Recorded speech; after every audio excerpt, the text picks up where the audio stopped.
श्रद्धा murder case की इन दिनों काफी चर्चा हो रही है। ये वो ही केस है जिसमें एक शख्स ने अपनी लिव इन पार्टनर को जान से मारने के बाद लाश के 35 टुकड़े कर दिए और जंगल में फेंक दिया। इस मर्डर केस के बाद उन सभी मर्डर केस की बात हो रही है जो काफी खतरनाक थे, यानी उन केस में विभत्स तरीके से हत्या की गई थी या हत्या के बाद लाश को साथ काफी बुरा बर्ताव किया था। इन केस में एक तंदूर कांड भी है। इस केस ने तंदूर कांड की फिर से याद दिला दी है, जिसमें भी एक शख्स ने अपने पार्टनर की हत्या कर दी थी। तो जानते हैं तंदूर कांड की क्या कहानी है, जिसमें निर्ममता की सभी हदें पार कर दी गई थीं।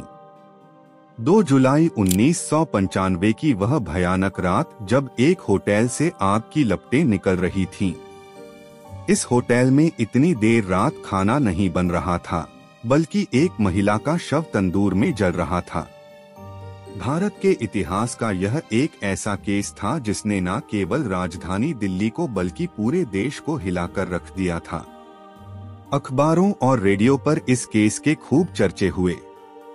हालांकि केस खुलने में वक्त नहीं लगा। जल्द ही आरोपी तक पुलिस के लंबे हाथ पहुंच गए थे। आइए जानते हैं क्या थी ये दिल दहला देने वाली वारदात।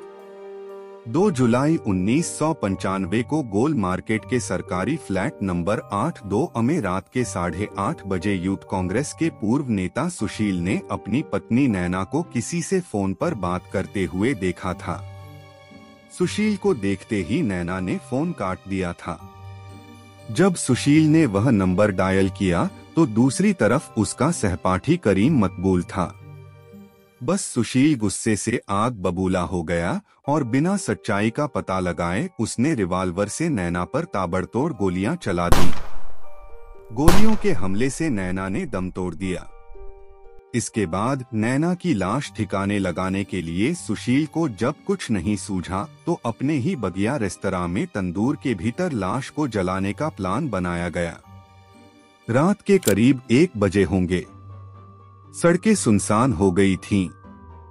आसपास के घरों में लोग चैन की नींद सो रहे थे। कनॉट प्लेस स्थित अशोक यात्री निवास होटल में बगिया रेस्टोरेंट में तंदूर के अंदर एक शव जलाने की कोशिश की गई। नैना साहनी नाम की एक महिला की हत्या के बाद उसका शव तंदूर में जलाया गया था। कांग्रेसी नेता सुशील शर्मा ने अपनी पत्नी का पहले मर्डर किया और फिर शव जलाने की कोशिश। वह नैना के शव को रेस्टोरेंट लेकर गया और तंदूर में डालकर आग लगा दी। नैना के शव को जलाने के लिए उन्होंने मैनेजर को मक्खन लाने भेजा था जिससे शव आसानी से जल सके। शव को तंदूर में डालने के लिए पहले उसने चाकू से शव के कई टुकड़े किए थे। रेस्टोरेंट से आग की लपटें निकलते देख सब्जी बेचने वाला अनारो चीखने लगी। वह फुटपाथ पर ही सो रही थी। अनारो की चीख सुनकर पास में गश्त कर रहे दिल्ली पुलिस के सिपाही अब्दुल नजीर गुंजू रेस्तरां पहुंचते हैं और सच्चाई सामने आती है। जब वहां पुलिस पहुंची तो नैना की लाश बुरी तरह जली हुई फर्श पर पड़ी थी। आग की गर्मी की वजह से नैना की अतड़ियां पेट से बाहर निकल आई थीं। पुलिस ने होटल के मैनेजर को पकड़ लिया था। इस मामले में सुशील को जेल हुई थी। दिसंबर 2018 में 23 साल से अधिक समय तक जेल में रहने के बाद सुशील की रिहाई हुई।